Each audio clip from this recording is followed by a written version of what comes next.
देखिए दोस्तों कैसे पुआल निपटाया जाता है दोस्तों, ऐसे कर दिया जाता है। उसके बाद क्या किया जाता है दोस्तों, इसे ऑन किया जाता है।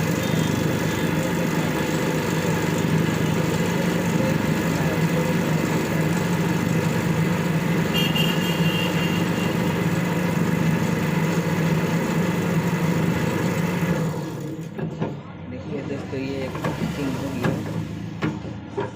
उसके बाद क्या करना है दोस्तों,